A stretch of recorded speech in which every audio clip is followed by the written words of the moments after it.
Hello and welcome. You're tuned to The Leg Up, your weekly thoroughbred preview podcast, and it's a full house this week for Eagle Technology Stakes Day there at Te Rapa. Paul, you're back in. How was golf last Friday?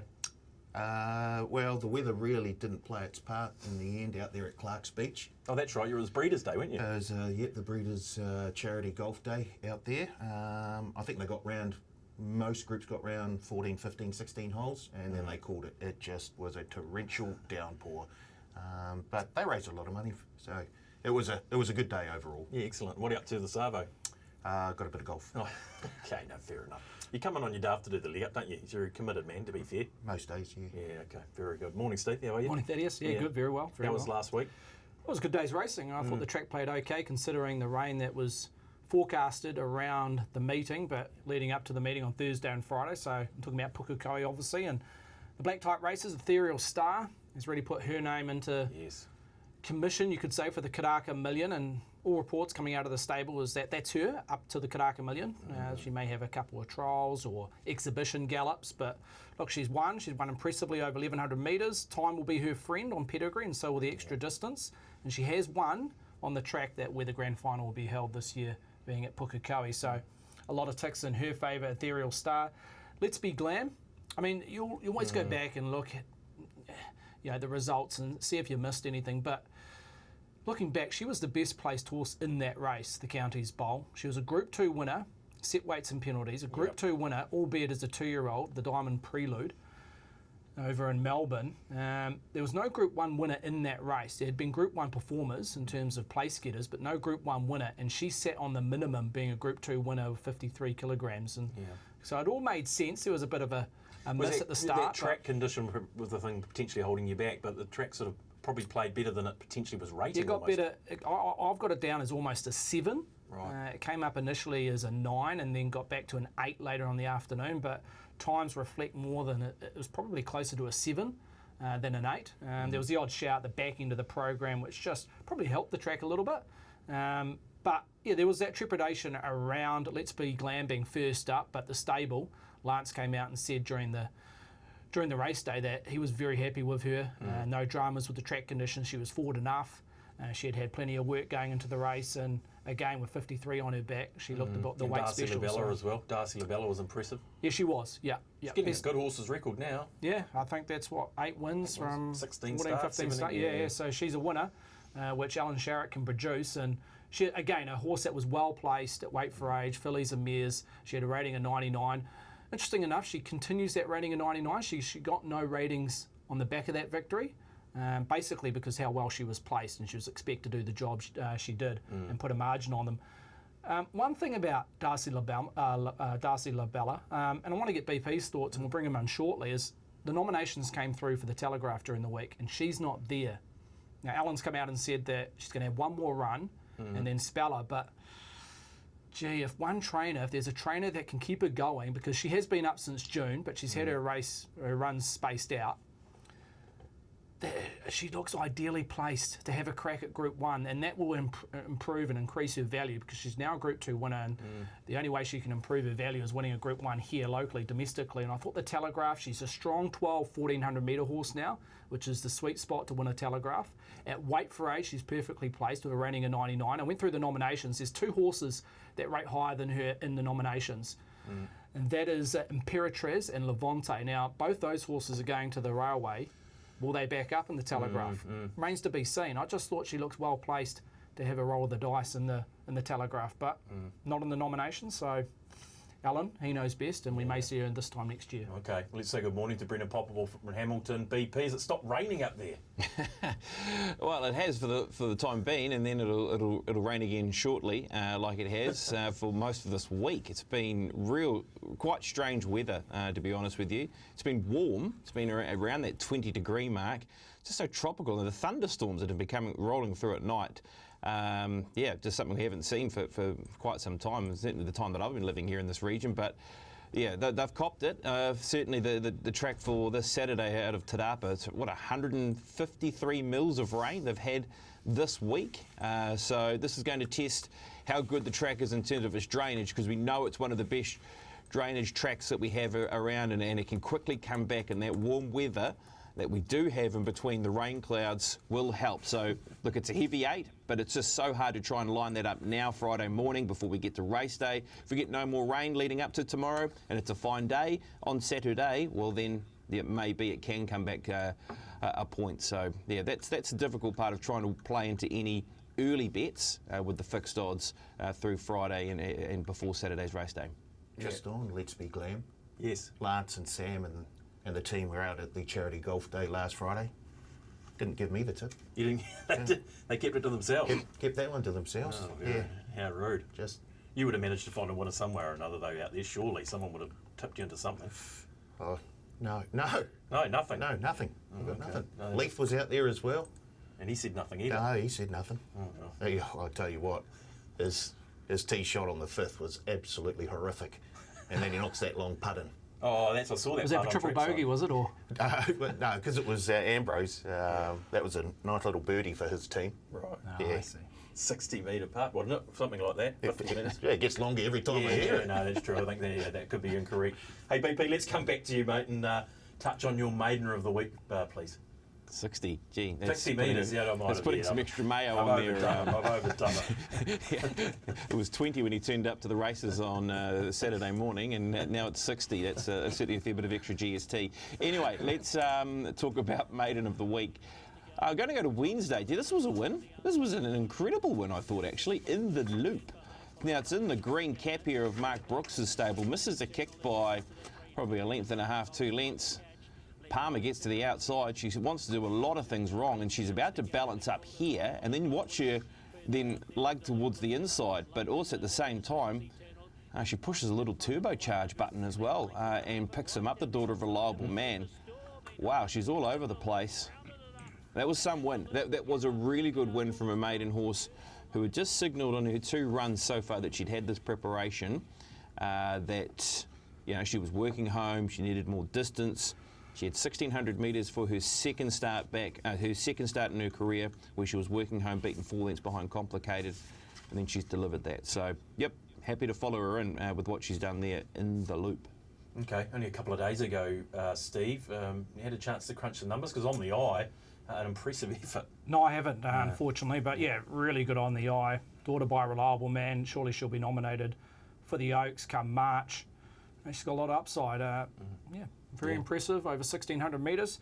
Look, she ran home okay leading into that race at Te Rapa over the identical trip of 1,600. Just comparing it to the other maiden mile on the same day, it was roughly half a second quicker than Full of Sincerity, which was one out of the Forsman stable. So, yet to break it down sectionally, but on the eye, very attractive. No, 100%.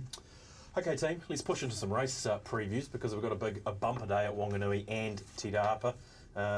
We'll start at Te Rapa. We're going to look at 3 races there, Steve. I mean, BP's touched on the rain. What's happening with this track at Te Rapa, do we think? Well, as BP's mentioned, over 150 mils has hit Te Rapa in the last 7 days. Just in the last 24 hours, 8.5 mils has hit the track. 11.5 mils hit the track. The rail's out 8.5 metres, so if you go back to the previous meeting at Te Rapa in early November, it was out 6 metres, so it's just gone out another 2.5 metres, 8.5 metres. The rail position. Currently the track's rated a heavy 8. Now, there's showers forecasted today. Race day looks okay, which is probably the most important. As we've seen in previous Saturdays, if the rain doesn't hit on race day, the track can come back 1 or 2 readings purely on the temperature at this time of the year. So hopefully we wake up tomorrow and it's a heavy 8 and no worse, and possibly, fingers crossed, toes crossed and everything, that it comes back to a 7, which we know Te Rapa with that sand base can do. But yeah, I'd be looking towards around that 8-7 pentrometer reading throughout the day. Okay, run us through this Eagle Technology Stakes, Group 3, over the mile, race number 7 on the card. Who's favourite here? Yeah, Predefer just looks well placed in terms of the set weights and penalties, and $3.60 currently trading that. It did open up at $4.50, and the money came in for Predefer basically in the first 2 to 3 hours on Wednesday evening. Cinerama in that second line, $4.50 out to $5. She's that second line with Brando. who's gone in half a turn, 5.50 into 5. Dawn Jessie at $6.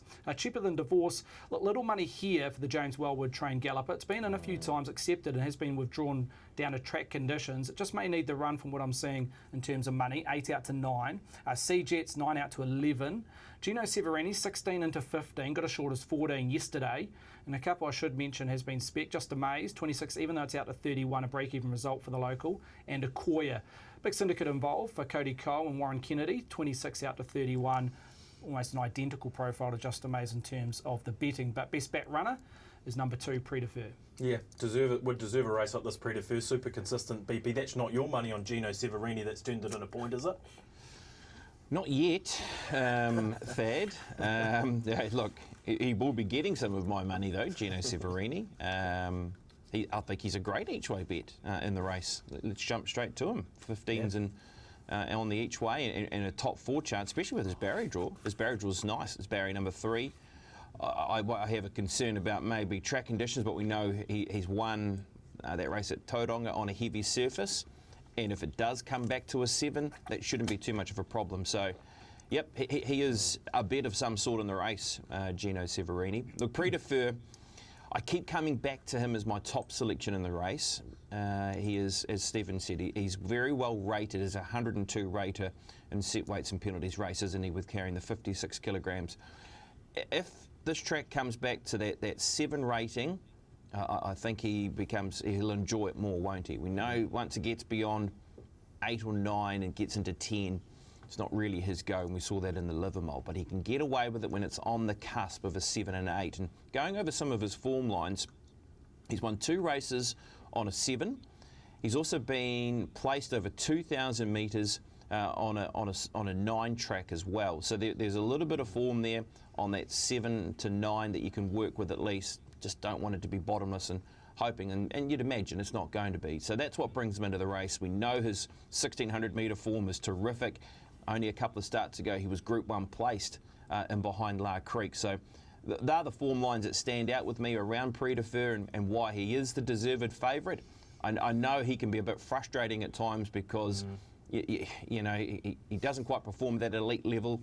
He's about a length or 2 off them. I always remember Jamie Richards saying that, but he also keeps running placings in those races. But when he comes back to this type of level, he can be a big competitor. So, yeah, he's certainly my top pick in the race, but a lot of support around Gino too because of his barrier draw. Yeah, 100%. Steve, we'll talk about speed map here, can we, for a minute? Because, you know, it's an interesting field and we've got a few horses resuming.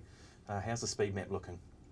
Yeah, intriguing speed map. I've got Colprinia from Barrier 2 leading here. I think it's the default leader. I don't think there's that much early speed, early doors, Thaddeus. You've got Dawn Jessie, even from that wide gate, will look to push forward, possibly sit outside Colprinia.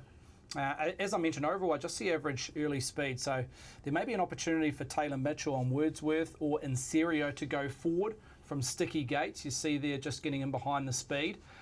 Predefer and Gino Severini both map very, very well, and just off that tempo, both will have cover just forward to midfield. Outside that, Michael McNabb, I think likely will go back and take the draw on the chin around Brando. Probably sits in the last third and running, and then Just Amaze, Cinerama both have lack tactical speed, so they'll initially go back from the wide gates. So, but overall, I don't think they'll go hard. I think Colprinia and Dawn Jessie can control it 1 and 2 in that position. But yeah, there's in general, I think the favourite maps very well to be in the first 4 or 5, a little bit of cover.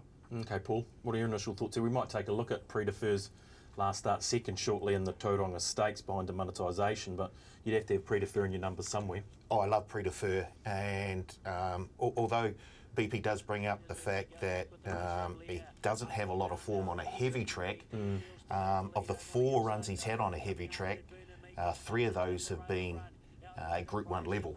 Yeah, okay, so good point. I think if we just factor that in, the other time he ran on a heavy track was in the Group 2 Awapuni Gold Cup where he finished second. So I don't mind if we cop a heavy track here. Okay. The fact that there's a bit of money on as well really does sort of make me think it's where I should be going. So I do like the look of Predefer. Elsewhere, Dawn Jessie, she's in the form of her life, and I like the fact that she's probably going to get across without having to do too much. and she's won on this track at the distance as well. But it's all pre-deferred with a South African aboard. Yes, yeah, that's right. Ridden by Craig Zaki, isn't it? One of the South African jockeys. We've got Warren Kennedy, the other one. Gee, they were flying during the week, Steve. Been flying for a few weeks now, Thaddeus. Look, I've done a profile on the South African jockeys since they've been arriving here in NZ. You see Craig Zaki, total of 35 rides. Warren Kennedy, almost double that with 65 rides.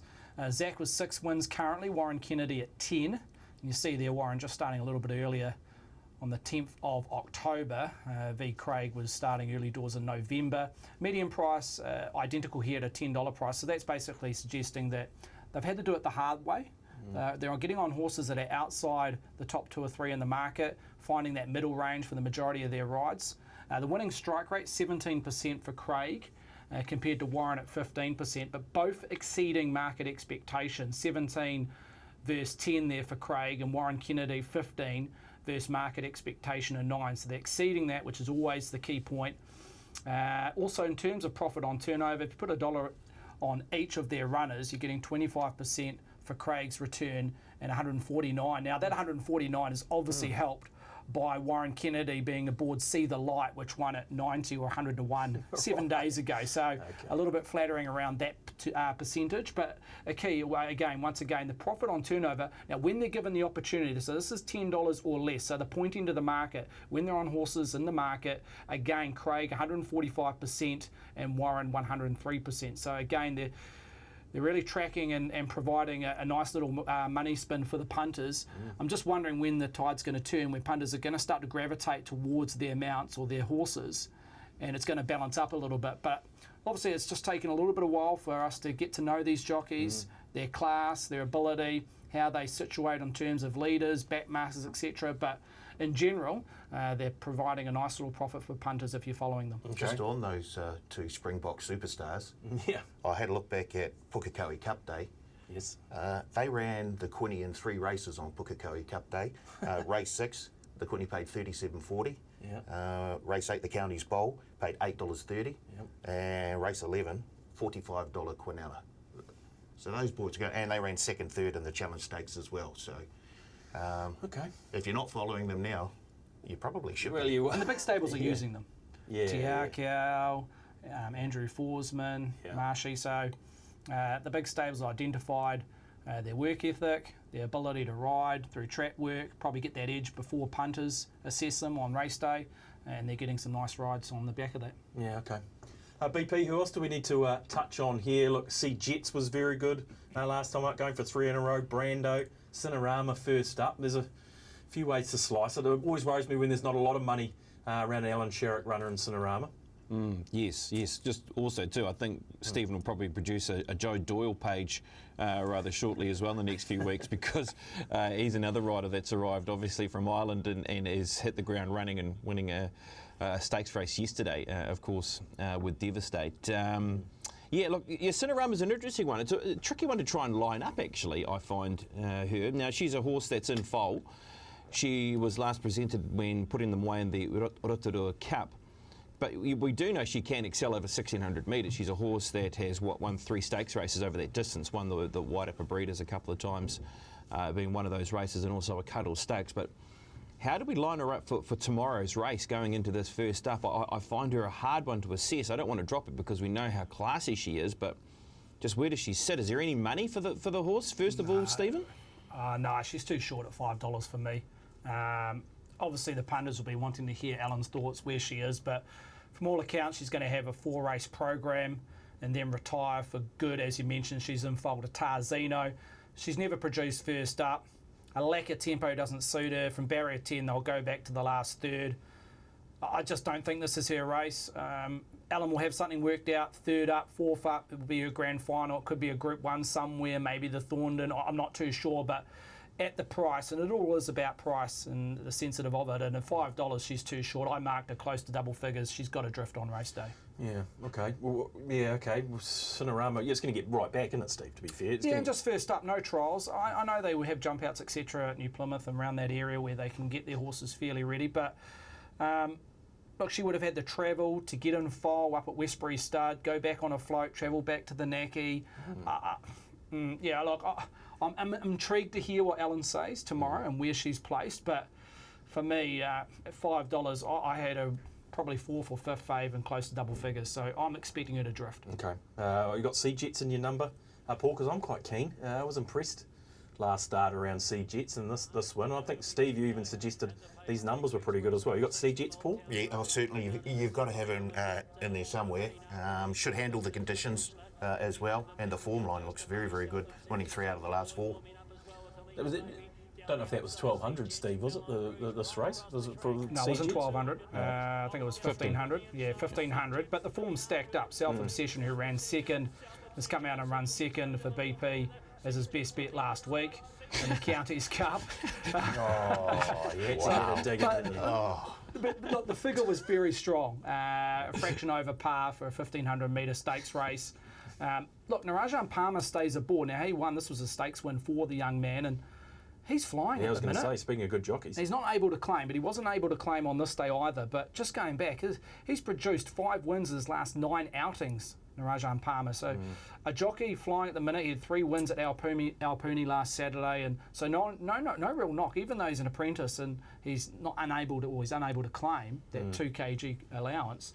I don't want to knock that. I think he's a jockey that's riding above his claim, so look, the connections have stuck with him, and and like I say, 5 wins from his last 9 rides. GBP, you might need to write a reply there. Geez, a bit of a low blow, surely.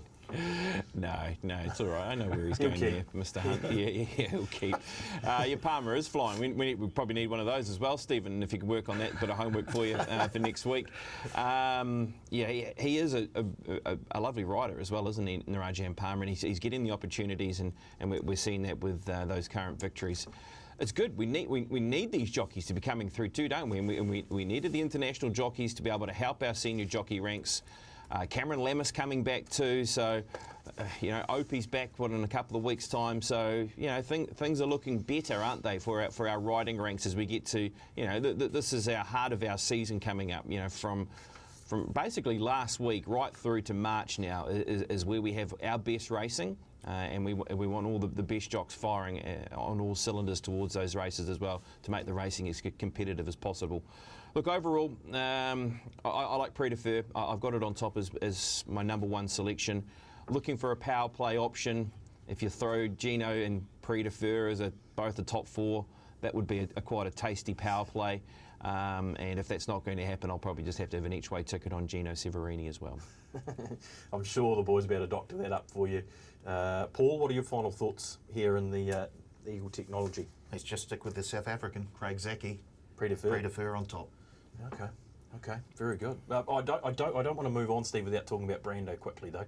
Before we do move on, right in this market, good second last time out. What's happening with Brando? Yeah, he got a nice run in transit at Tauranga, even though the track conditions are a little bit off for his liking.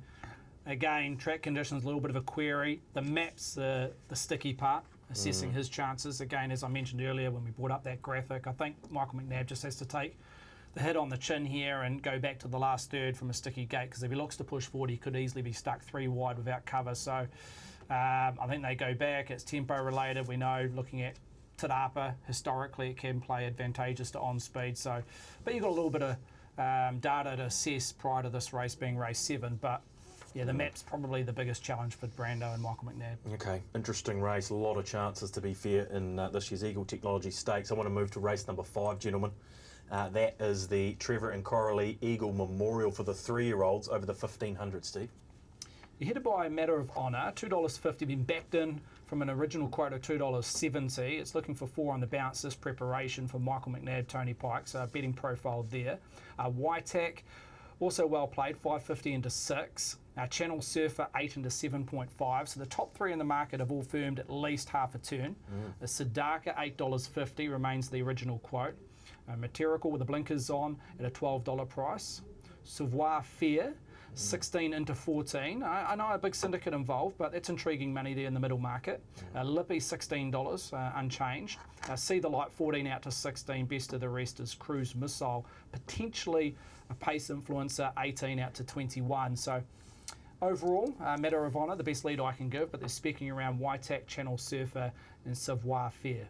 Okay, all top 3 horses in this market, it firmed a little bit. BP, Manner of Honour, flying at the moment, going for 4 in a row, and Whitex Resumption was more than acceptable, and it's by Poisson as well, and they're not going too bad at the moment. No, they're flying, aren't they? Look, if Whitex had just drawn somewhere better than 13, I would be jumping all over his price, and it still doesn't mean he can't win the race. It's just I'm just trying to work out where he lands, because that's the hard part around this race is where do horses sit. Matter of Honour is the logical leader in the race. Then what happens after that? I just trying to work out the map for this particular one is a tricky one, and then does that just mean that Matter of Honour gets the right run in transit where he's going to be awfully hard to beat?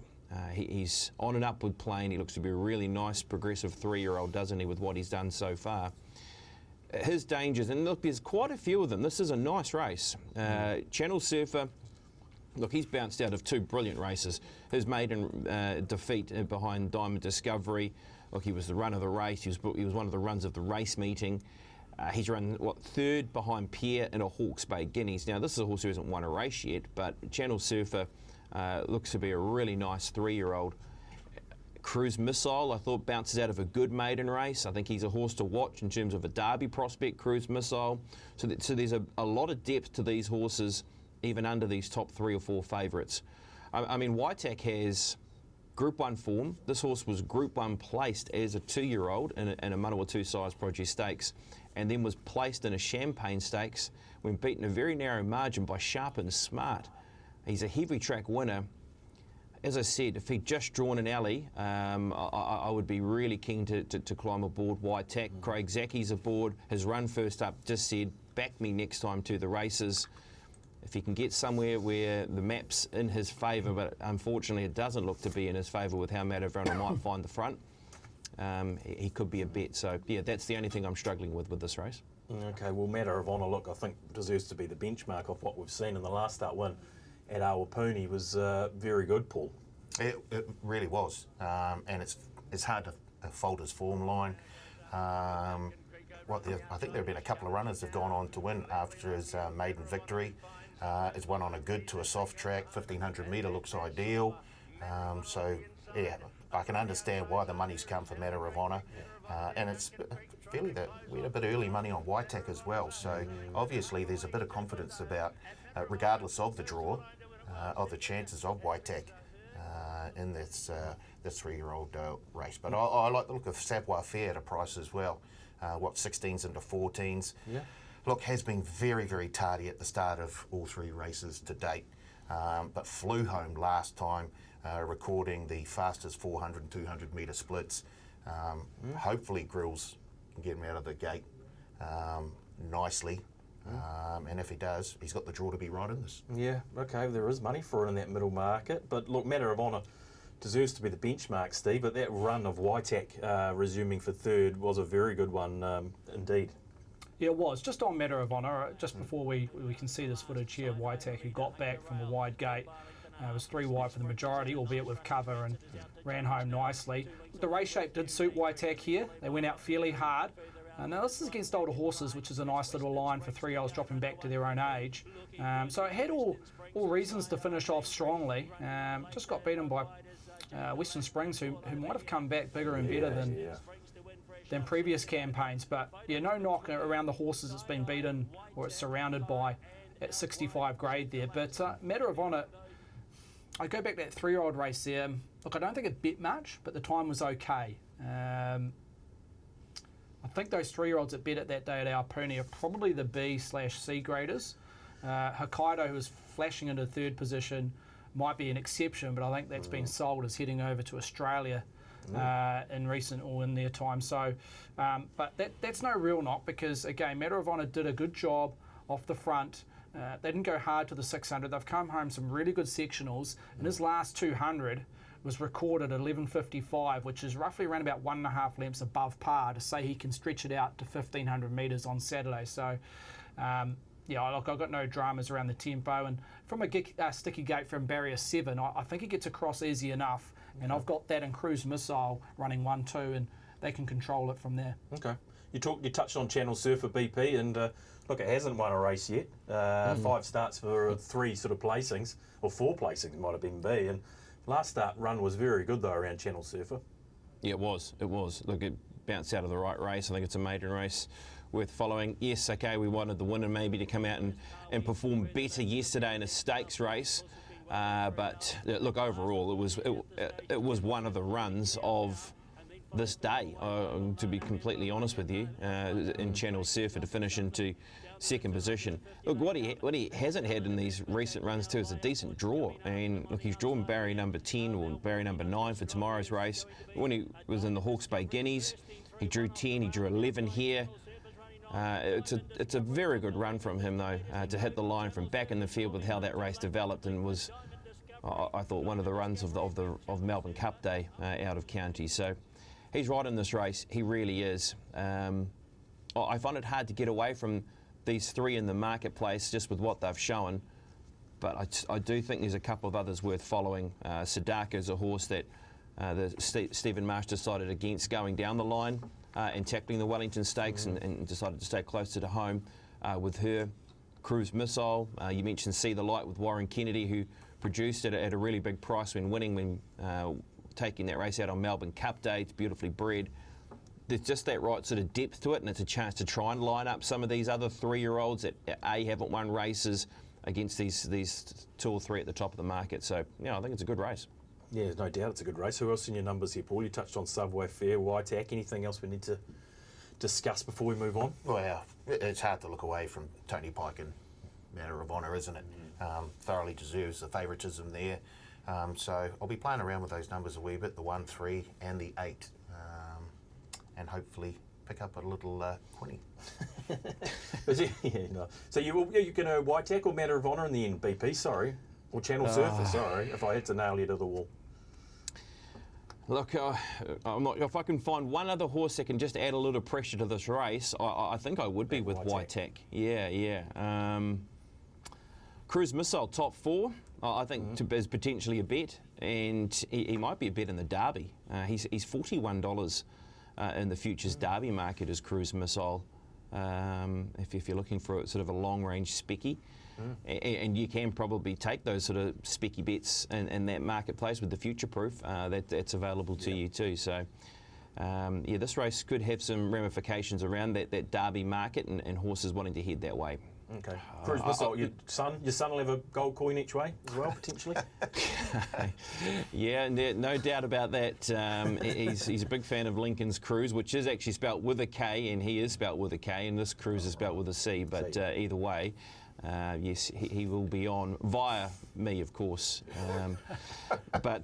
Yeah, look, I'll go Matter of Honour on top, but I really want something on Waitak and also Cruise Missile somehow. So yeah, still not nailed down yet. No, it's a tricky one. It's a good race, as you say. Final thoughts, Steve, before we push on to the intermission. Channel Surfer. You're a big fan of Channel Surfer, right? I've got a decent opinion around Channel Surfer. That run was incredible in the first race on Melbourne Cup Day at Pukekohe. It was walked, didn't they? Absolutely, 13 lengths below par to the 600. Mathematically, he was a no hope at the top of the straight. He's produced the fastest 6.42 of the day, which included an open 1500, plenty of 1400 metre rating races on that particular day. He just needs a little bit of tempo. Yeah, Jasmine might have to make a decision to blend into the race a little bit earlier if that tempo is not as strong up front for the first half of the race. But you look at his form is the best outside Waitak, which is Group 1 form as a juvenile. But in terms of 3-year-old form, Channel Surfer, albeit a maidener, third and behind the Intimidator, which I know the stable rate big time. And then he's beaten horses in the Hawke's Bay Guineas of the calibre of Desert Lightning and Bestseller, who have gone on to be sub-Group 1 place getters. So he just needs a pinch of luck. If he had won a maiden race, he might have been close to favourite. But because he's a maidener still, that might go against him purely just on paper form. But no, I've got him as the horse to beat. And keep an eye out for number 13, Pure Delight. One of 3 fillies in the race. Was very good late. Got held up at the 400 at Avondale on debut. Its sectionals were comparable to the best on the day. Now, again, 15 might be a little bit short, and it's a sticky map. But in terms of an Oaks candidate, that would probably be in the first 2 or 3 of names coming to mind. Number 13, Pure Delight, after a Group 1 winner, so it's got the pedigree to boot as well. Okay, very good. Okay, half-time, gentlemen, intermission time, and you know what that means. Paul? A minute with me. A minute with you. Again. Everyone's favourite section on trackside. Rightio. Let's go to this week's Minute with Moati. I'm Lisa Allpress. Who's been the biggest influence in racing for you? Oh, probably the likes of David Walsh, and when she was still riding and going quite well was Lisa Crop. First car you ever owned? A Mini. Toilet paper, over or under? Definitely over, and definitely 3-ply plus. Most famous person in your phone contacts? Carl Allpress. Your go-to karaoke song? Sweet Caroline. Favourite NRL team? Don't have one. Favourite junk food? Chocolate. Who should be All Black coach? Oh, definitely Razor.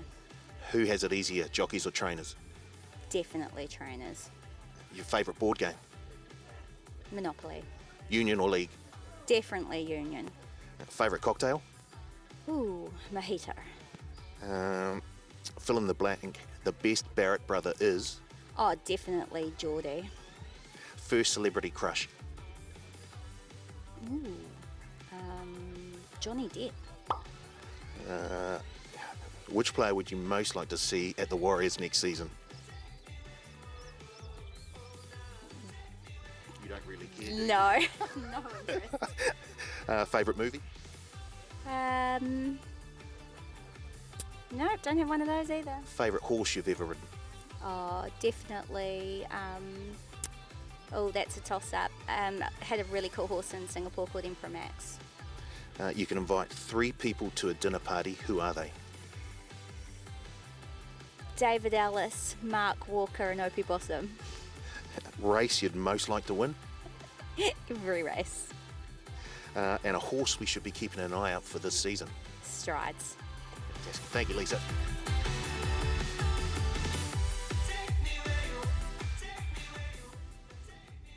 Strides? It won yesterday at Otaki. Where were you? Why didn't we play this last week? Yeah. thank you. Exactly. Oh. Thank you to Lisa Allpress for taking time out with Paul there. How good was she? Yeah, she's very good, isn't she? Yeah. I like the sign of this 3+ ply. Where are you getting your 4 and 5+ ply? I don't see that around anywhere. Yeah, you're living in you move in different circles. Yeah, I want some of this 5 ply, I'll tell you. Sounds good. Okay, team, race number 6. One more race we want to have a look at, Te Rapa. Majestic Horse floats 1,300 metres. Steve, run us through this market, because this has some interesting horses, or one in particular resuming here. The Coventino Bay, probably one of the top 2 or 3 gallopers in the country, resumes here on the back of a Brisbane campaign. 480 into 420. That's key information. First 36 hours of trading. There is money for Coventino Bay to run a race first up. 480 into 420. Tavia, $7.50 into $6.50. Has also been well tried. Gospodin, $9. In terms of the best back runner dollars invested, it does sit with number 2, Gospodin, always well tried at $9 price. Currently trading. Faithful Feet also at 9 with Winning for All. Pintura 9 out for 10. 9 out to 10 should I say. Tight Line, Barrier 16, 14 to 12. Again, one horse that will look to go forward. Le Crier 10 out to 12. Funny Girl 12 out to 13. Dragon Queen 14 out to 15. And Clever Rudd's best of the rest at $18. But probably the key info is around Coventino Bay, but also the money around number 2, Gospodin, and that might be purely down to track conditions. Yeah, okay, BP, look, she resumes. We know how good she is. It's good to see the money coming for her, and I can tell you we just accepted a $2,000 bet at that price of $4.20 as the show is going to air. So the money is there, because if you're trying to get away from Coventino Bay, it becomes an awfully tricky race. Doesn't it? It really does. I will ask this question, though, around Coventino Bay. I mean, when has there been no money for the horse? This seems to be one of those horses that's always well backed when markets are open. Would that be right, Stephen? Yeah, almost, but I go back 12 months ago when it resumed, albeit Wait for Age in the Central Districts, and there was no money that day, and it won. There was only money just late, very late for the last 3 to 4 minutes, but it was a winning result for us here in the TAB. So this is early money, which is a little bit interesting in terms of rewinding the clock 12 months ago, but you're right, BP, 90% of the time when she hits the deck and running, she's a losing liability for the TAB. But yeah, just intrigued because it's early money rather than late money, but which is just as important either way you look at it. Yeah. But yeah, there's enough money, as we mentioned, a $2,000 bet just in the last 2 to 3 minutes. Yeah, okay. Look, yeah, she does look well placed with to be able to get some weight relief as well, doesn't she? She comes back to 58 kilograms. We know she's a high-class performer at the elite level. I mean, if she's anywhere near right, I mean, she is the one to beat, isn't she? Of course she is. Or is it a chance to try and find something that's in that middle market that's been up and running, that has some, a little bit of weight relief on her, to try and beat the runner? That's the million-dollar question for this race. Because Spoden is one of those runners I think that'll be ideally suited coming back to 1,300 metres. We know he likes cutting the ground. They pushed him out to 1,600 metres on his home track last time to the races in the Tauranga Stakes. Look, he wasn't that bad in the race. He was beaten 2.5 lengths. He was there. He looked to be a chance on the point of the bend, I thought, too, at the same time. I think this race looks to be more suitable for him, though, and with the chance of getting $9 around him, and he's had 3 or 4 runs, and he's on a wet track, and he's back in distance, it certainly intrigues me, but boy, very wary of money for Coventina Bay, because, as I said, if she's near right and ready to go, well, this is her race, isn't it? Yeah, absolutely. Yeah. Just before, I just want to go back to BP. How about the speed in this race? There's a huge amount of speed, because you've got Tight Line, Faithful Feet and Clever Ruds, who have all drawn wide gates, will try and rush to that top 2 position, and we know 3 doesn't fit into 2. So there's going to be some heat in the first furlong or 2, and then you've got One More Time, who's drawn barrier 2, will look to hold a spot and make use of that gate. So there's going to be some speed for at least the first half of the race, BP. There will be. I mean, you'd imagine Tight Line is definitely going to be one that's going to be pressing forward. We know that when he's at his absolute best, he needs to be in that front position. He nearly stole it, didn't he, last time in the Legacy Lodge over 1,200 metres when beaten by Molt Time, who's then come out and run a terrific race on the weekend just gone with a slip saddle to Molt Time. So, yeah, they're the things that you have to play into your mind. If it is going to be frantic, well, then Tavia becomes a chance, doesn't she? I mean, she is a horse that is drawn wide. We know she loves high-pressure 12, 13, 1,400 metre races. She's the one I'd be wanting to look out for, and of course that's her out wide, working home into 8th position in the Legacy Lodge when last presented. She sits nice at the weights at 54 kilograms. That's One More Time. Things didn't go its way at all with Kelsey Hannon losing the iron, so you'd even scrub that she went around. She wouldn't be the absolute worst roughie in the race. One More Time, if she was able to take a spot in behind all that outside pressure. We've seen that she is capable at a stakes level last season, if you were looking for an outrageous sort of top 3, top 4 chance and One More Time. So, yeah, I think, Stephen, to answer your question, if that strong speed's there, Tavia, with how that horse ran first up in that race we've just shown you, would be right in this with an extra 100 metres. It's a good form reference, that Legacy Lodge, isn't it, Paul? Because, I mean, there's a heck of a lot of horses coming through there. Faithful Feet, Winning for All, Gospodin, obviously, Tight Line, who led them up. So you probably have some of those in your numbers, I would suggest. I don't mind the look of Faithful Feet. Money was on last start, and we've got early money on again. Had no luck whatsoever, though, in that Legacy Lodge. 3 wide the whole way without cover, and then got bumped in the straight. So looks like they're having another go, and I'm happy to follow that money. But I cannot believe the price that we're getting for Coventina Bay. You're a Coventina Bay fan from way back. Love Coventina Bay. And she gets down to 58 kilos with the apprentice Butler on board, multiple Group 1 winner, can handle most tracks, wonderful fresh up record. I can understand why the money's come. I think we're going to get late money as well, 480 into 420. I can see her closing south of $4. Steve, Yeah, thoughts? I love it. You couldn't say can't no, argue could that. you? I couldn't say no, because she's clearly the best horse in the race. Just on Seal Butler, claims it down to what, 58 kilograms. Just on her, Seal Butler. You got me. Him. BP, Him. help me out here. Save me. Save me. Keep talking, guys. Yeah, okay. Just on numbers, 6 wins from 38 rides at 15%, but if you go back in the last week, produced 3 wins, Hot Shizzle, Tanzanite Rose, and also the impressive Mary Louise, and 2 out of those 3 wins have been on roaring favourites. So getting the job done, no knock there on the jock, Coventina Bay. Look, Coventina Bay, it's had no trials, which we've already alluded on, but has that residual fitness. We talk about horses that go to Brisbane, come back in the early part or mid part of spring. and we just can't knock the stable. The stable's probably the hottest stable in the country at the moment, excluding Andrew Forsman in terms of his black type feature wins. But yeah, I can't knock the argument around the $4.20. It may even trade shorter. So Okay, PP, surmise the race for us. Which way would you be going? Tricky, isn't it?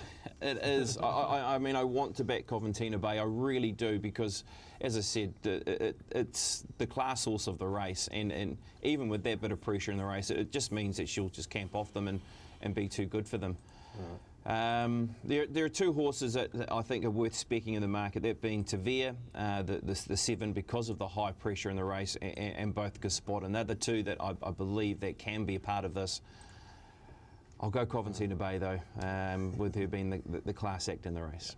Thad, you've got an interest in the race? Oh, here we go, yeah. Can I, a huge without interest bias in the race. influence, because we know you two have a shareholder in Winning for All, I reckon since he's arrived in the country, this is his best chance to win a race. You go back, first start in New Zealand, up against Imperatriz and Dragon Leap at Ruakaka. Finished third, no knock there. Two starts back, struck a genuine heavy 10 in the Foxbridge, which is far too wet. Probably wants it no worse than an 8, would I be correct? Correct. Then had a minor setback. It was presented 70 days in the race that we saw the footage on, so probably needed the run after a 70-day freshen up, and finished third to Malt Time in a race that they went fairly hard, and he was in the first 3 or 4 in that running. So it really did suit for Malt Time and the horses that were in neutral in position to finish over the top. Now, 3 weeks between runs. In terms of the map, he can just stalk that hot tempo from that gate. Position 4th, 5th. I'm starting to get excited, A Steve. little bit of cover. I think if he gets the right split, he's in the right position at about the 200-300 metre mark to get them late. I think he's the one that can knock off the current favourite and Winning for All. I think out of all his New Zealand runs, this is his best opportunity in terms of profile, where he's meeting horses that we've got no genuine Group 1 winner other than Coventina Bay. And I like how he's had 3 weeks in between runs rather than the 70-day freshen up. What do you say to that? We'll go with it, won't we? I'll have to take a loan out now. Yeah, exactly. The old second mortgage. You'd be all over Coventina Bay, though, to be fair. Yes, and I think the way the race looks to set up will be perfect for it. Yeah, no, actually, we've touched on the speed in the race on a few occasions, so should set up beautifully for Coventina Bay. One last race we want to have a look at, and of course, as always, on the leg up, we're running short of time. Wanganui Race 6, Steve, the Cup. Run us through this market, can you? Yep, I'll just bring it up shortly here. Look, Charm Star is the favourite at $4.80, a very compressed market. You see a lot of horses there in the teens, the middle to low teens, but La Flora Belt a $5.50 quote, Platinum Invader at $6.50, a Quiz Kid, one of the better bat runners there at $9. In the middle market, you got Lanacord there at $10. We'll appreciate the step up in trip. Hacksaw Ridge at $12, Aquila Star at $14 with Prince Leo, Hunter Pence, who's been a former winner of this race, at $15, and Lily Laguna with their natural high lay price of $16 is our biggest liability for the tab in early market. So look, Charm Star, a deserving favourite at $4.80, but a loose fave, as I mentioned. A lot of horses in that middle range in the low to mid-teens have been well supported. You look, Charm Star BP favourite, threatening to do this. Run at Awapuni for third behind Pet Talk last time out was good. Looks like it's building to something. That was in the Fielding Gold Cup, wasn't it? Are we worried about the track conditions though? For Charm Star, that would have to be a huge concern here, wouldn't it? I mean, what are we looking at? A heavy 9 for Saturday's race meeting. We know she hasn't been tested on a heavy surface. Stepped away from last week's Counties Cup because of track conditions, you'd imagine. So that's where I'm at with her. That would be my major concern, team, with Charm Star. Really good run there in the Fielding Cup, as you mentioned, to finish into third position. Does a stablemate come into it? Platinum Invader, second up on a heavy track. Is that the horse that maybe we need looking at with track conditions to suit? I do get the feeling that it's unlikely that track's going to come back rapidly from a heavy 9. They've had 158 mils of rain in the last 7 days in the region, so it's going to hang around that heavy bracket. Horses then like Quiz Kid and Prince Leo start becoming chances too, if it's going to be that type of track condition. So yeah, that would be my question mark on Charm Star, would be the track conditions. Yeah, okay. Well, I mean, Platinum Invader, BP touched on it. I mean, you'll be able to tell us about the track conditions, Steve, as well. But Platinum Invader last start resuming for third, very good indeed. And I think Larnacord comes out of that same race. You'll see here we've got Dawn Jesse who contests the feature at Te Rapa and is right in betting commission as well. So we've got favoured on-speed runners there. They've gone roughly just under 3 lengths to the 600. They've dashed home 36 and change, 3.7 lengths in the last 600. The overall race rated very strongly, 1.7 lengths above par. Larnacord, good to see her coming back to a bit of her form as a 3-year-old. I thought she was poorly placed last campaign, running at weight for age Group 1 events. I think she's a genuine open class contender at handicap conditions. So I like how they're placing her for cup races around that profile. A Platinum Invader, look, good run.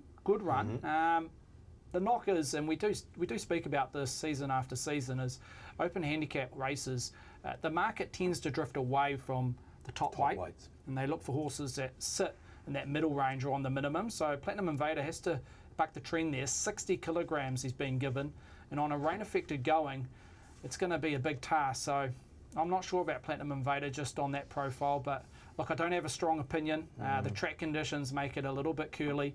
As you mentioned, Charm Star, but you can't totally knock it on a rain-affected going because there's little data there, but Prince Leo probably on the track conditions is the big improver, might be the way I'm leaning, but again, no strong opinion. Okay, Paul, I mean, there's a bit of depth here in terms of it's a competitive market. I see a bit of money for Hacksaw Ridge, I see a bit of money for Quiz Kid, and LaFlora Bella's in this market, as LaFlora Bell's in this market as well. So what are your initial thoughts here, or are you sticking to the top of the book? Yeah, well, BP's trying to steer me away from Charm Star, and it sounds like Steve's trying to steer me away from Platinum Invader, but I'm very happy to throw the dice and have a little go with the Lisa Ladder pair here. I love Charm Star, just keeps fighting and fighting and fighting, and as Stephen said, there's no real data on Charm Star on a heavy track, so I'm happy to have a little go with Kozi Asano aboard, and I don't mind the 60 kilos on Platinum Invader either, so I'm going to have a little fixed Quinella on the Lisa Ladder pair. Yeah, please. The Wanganui Cup, currently $17. You see, you would have done your homework, and you have. How much? $17? $17 on those Going two well, to Lisa finish. Ladder. She's starting to really fly, isn't she? She Steve? certainly is. Paul, yeah. She's winning everything at the moment, or seems to be, certainly. Monderani in this race as well, guys. Comes back from a New Zealand Cup. That's never easy, Steve, to be fair. No, it's not.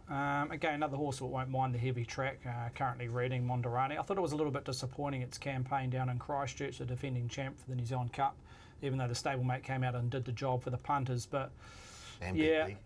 Sorry? And BP. Yeah, and BP, yes. I'm not sure. Just hard to read the horse on what it did at Riccarton. Okay, BP, which way are you going? If we're betting against Charm Star here, we might be able to find some value in this year's Wanganui Cup. Yeah, well, look, one thing too I mentioned about Charm Star, that race that it did win was a stakes race with the Manawatu Breeders, which was a soft 7. So, you know, it's getting closer to that region of a 9. So, again, like we've mentioned all the time, look at track conditions in the morning and see how things are to assess with her. I mean, she's one of the class horses in the race. If she gets through the conditions, she's the one to beat. What about Quiz Kid? Quiz Kid has literally been sent at his last couple of starts. Can he turn it around? Can he find some of his best form on a wet track tomorrow? I find it dangerous that he's been backed in this market to single figures. He has raced well at this venue and he can get through track conditions. I thought he was the curly horse in the race if he was able to rediscover some of his better form lines, Quiz Kid. So, yeah, maybe someone like him and Prince Leo will get a couple of little each way tickets with where they sit in the market. 9s and 14s respectively. You got the Lisa Ladder fixed Quinella at 17, so that'll do you. Yep, I'm very happy with that. Rightio. Best form left-handed Quiz Kid too. It's had 5 wins in total, 4 left-handed, 1 right-handed. Okay, So. very good. Yeah, okay, that's interesting to know. Best bet time, boys. We'll go back to you, BP. Which way are you going for your best bet this week? I'm going to take my horse to run a top 2. Don't blame you. I'm going to go Soldier Boy in race 7 out of the River City. This horse is racing well. He ran 7th in the Livermore off the back of a very convincing win here out of Waverley. Then went north and, of course, bumped into Sea Jets and Self-Obsession in the Karaka Classic. Yuto Komago aboard, gets 3 kilos off. If there is one horse that I'm very wary of, it's Duke of Plumpton, because it's got dummy Myers, it's been waiting for a wet track, it's heavy track. Sarah Fisher gets 4 kilos off. That's why maybe it might be a good top 2 chance as well, Soldier Boy. But we'll go with that. That is my best on the weekend. Keep the faith, Pops. You're going to break the drought, mate. I've got utmost faith in you. Paul, best bet of the weekend, please. I was very, very tempted to go with Coventina Bay, but I've looked elsewhere. Race 8 at Te Rapa on Saturday, and I like the look of Albatross, the daughter of Sacred Falls. I was very happy with the, fresh up 5th last time out, and I think this is her winning maiden event. Do you know who's riding it? Some South African fellow by the name of Craig Zaki. Very good. You've done your homework. Stephen, your best bet for the weekend, please. I found it really tricky, particularly at Te Rapa, which I framed up the markets, and I found it very tricky. So I've just rolled the dice a little bit. A horse that's in that 3rd, 4th line, Channel Surfer. We've gone over the reasons why earlier in the show. This was last start performance at Counties, where again mathematically he was in a no hope position at roughly the 400-500 metre mark. Best sectionals on the day, 6-4-2 splits. Just needs a little bit of tempo, but even so, if it's a tactical race, I'm sure Jasmine can blend into the race at the right time. I think he's got the best 3-year-old form, albeit he has a maiden, a Channel Surfer going into the race for the 3-year-olds over 1,500 metres tomorrow. Okay, nice. $7.50 round Channel Surfer. That'll do me. Time to wrap it up, gentlemen. What have we got to touch on, Paul, before we leave our viewers for another week? What, Twitter polls? Or? Yeah, we've got our Twitter poll, and punters can vote on which 2 runners they want boosted this weekend. So we're going with race 5 at Te Rapa, Matter of Honour, race 7 at Te Rapa, Prix de Fur, and then we head to Wanganui, race 6, Charm Star, and race 7, Soldier Boy. So BP's.